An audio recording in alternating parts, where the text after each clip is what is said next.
Hello, students. Happy 4th of July. This is Mr. Crane. I just want to tell you a little bit about George Washington since we're kind of celebrating Independence Day.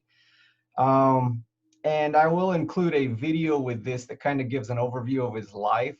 Um, I got to do some extracurricular studies when I was going to college for my master's degree in government. And I got to go study at Georgetown and some other places with some famous professors that have written a lot of books on our founders. And that was something really interesting to me. And so I think our history books do a very poor job of explaining what was going on with these very complicated men in their lives and their huge accomplishments that you really probably won't ever hear about unless you do extra reading on your own. So I just wanted to share a little information about you. I know in the current climate of what's on the news and everything, some of the movements going on, that there's a huge movement to kind of bash our founding fathers. And, that kind of saddens me a little bit because, well, I'm going to tell you all about it, but just try to get as much information as you can before you make a decision on these men. Because, yeah, they're not perfect at all. But for their time period, they were way ahead in a lot of ways. And some of them on the issues that are being debated right now were definitely on the right side and did some great things for like the abolitionist movement. Okay, so let's focus mostly on George Washington here for a second. Why is he so famous? Why is he so popular? Why is he kind of considered a hero in American history? A few reasons. A few reasons. First of all, number one, he could have become a king multiple times and been another tyrant in the long line of tyrants in history, but of the United States of America. He was so popular and so revered during the Revolutionary War and right after it that he did not have to become an elected president. He could have become a king. There were a few opportunities for him to do that. And unlike most rulers or unlike most leaders, he turned down that power to do the right thing and to do what was best for the nation going forward. Okay, so um, I learned that I thought this was pretty interesting. He saw a play when he was a teenager. I think he was 17 or so. He was already in the military, the British military, actually fighting against the French in the French and Indian War, if I remember correctly. And he saw a play about a Roman leader named Cincinnatus, who was actually called into service by Rome to dispatch some barbarians that kept attacking. And all he wanted to do was be a farmer. He wanted to stay home and be a farmer, and he was not interested in becoming like Julius Caesar or anybody like that, where they take over and become the emperor. And so he was called upon to become the temporary kind of emperor, and then he relinquished power. And George Washington learned about that when he was a young man, and it made a huge impact on his life. So a lot of historians think that that might be one reason that Cincinnatus was one of his heroes, that later on he relinquishes power and does not become the king per se or emperor of the United States of America, and gives that power back to the people to elect a new president. Um, so he had a very interesting life. If they made a movie about his life, it'd probably be better than just about any action movie out there. He was basically in the event that started the French and Indian War, and he had to escape from the French from being captured at one of their forts, and had a long journey back home to Virginia, and it was pretty crazy. He had run-ins with wild animals. He actually had to dive into freezing rivers and was actually frozen to his raft. I can't remember the rest of the details, but it was pretty crazy. And so he went through quite a few events in his young life. Again, like I said, was already in the military as a teenager. Um, the video I'm gonna attach to this will tell you all about his life as far as becoming the general of the colonial army to fight against the British, and how he became president and things like that. But just know that this guy had a pretty intense and interesting life before that. I know a lot of people will want to bash him because he did own slaves, but that's not the whole story. A lot of our founding fathers, many in the North, were actually abolitionists like Benjamin Franklin, Samuel Adams, and they hated slavery and detested it. And Washington and Jefferson are the ones usually criticized because they owned slaves.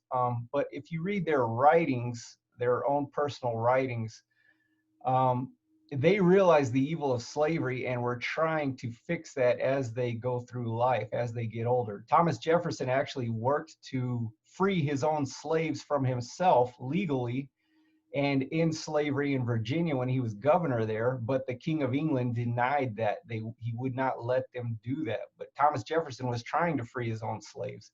George Washington had slaves, and actually he felt so guilty later in life that he left it in his will that when he and his wife passed away, all their slaves would be freed and receive an allowance from his estate for the rest of their lives. So he actually tried to help them and support them in many ways after his passing. It's also known that many of the slaves, when Washington's wife passed away, did not want to leave. They wanted to stay and work on the estate. Washington did things a little differently, and this is going to sound weird, but he was a better slave owner than many slave owners. I know that sounds terrible, but most slave owners would only let the slaves, especially in the South, this really deep South, would only let the slaves work for them, basically sun up to sundown. George Washington actually let his slaves have time to do work for themselves and kind of have their own side businesses. So they would actually have their own farms, their own homes, and their own side businesses so that they could prosper as well. He was out there working with them most of the time, so he had a pretty strong bond with most of his slaves. And again, like I said, many did not want to leave after he and his wife passed away. Again, that's not to say he was a perfect man or anything like that. I'm sure there were issues there too. But he did free his slaves. He did provide them an allowance after his and his wife's passing. The other things he did was, if you read Madison's notes of the arguments during the convention where they were basically declaring independence and trying to set up a new government and new laws. There's a lot of arguments about slavery, and actually a lot of our founders wanted to get rid of it when we did become a nation, but the southern states threatened to secede and not help fight against the British, and even some said they might attack with the British. So they basically had to shut their mouths about slavery and not have that fight at that time, and they were hoping that it would happen later on. This is what Abraham Lincoln later refers to as the deferred promise of America, to basically give all men equal rights. And many of our founders wanted to do that, but the southern states basically made them shut up about it because they threatened to leave and let the northern states fight the British alone, which would probably mean defeat by the British and you're back stuck under the king and with full slavery and everything else that was going on that was wrong about that relationship. Yeah, Washington did, as president, set up the Northwest Ordinance. He signed that into law, and that actually said that any new states coming into the Union could not have slavery. And so you could make a great argument that the founders, in a kind of sneaky way, were trying to get rid of slavery through legislation. So if you think about it, each state had 2 senators, and if you're only allowing in new states that are anti-slavery, no new states are allowed to have slavery, then eventually the Senate would be controlled by anti-slavery or at least non-slavery states. So then you still need the House and the president to sign a law or repeal slavery. Well, the 3/5 compromise helped to take care of that. A lot of people misunderstand the 3/5 compromise. It basically said that the southern states, which are slave states, could count 3 out of 5 of their slaves towards population to get representation in the House of Representatives. This means that they don't get to count all their slaves, which is going to limit how many representatives they would have in the House of Representatives. A lot of people think this was an insult to slaves. It actually helped slaves, because now you have slave owners and slave states having less power in Congress, because they can't count all of their slaves as population towards representation. It's kind of confusing, but if you think it through, it's a very anti-slavery law, versus the southern states being able to count all their slaves towards representation in the House of Representatives. So they're limiting them to 3/5 of their slave population towards representation instead of all of them.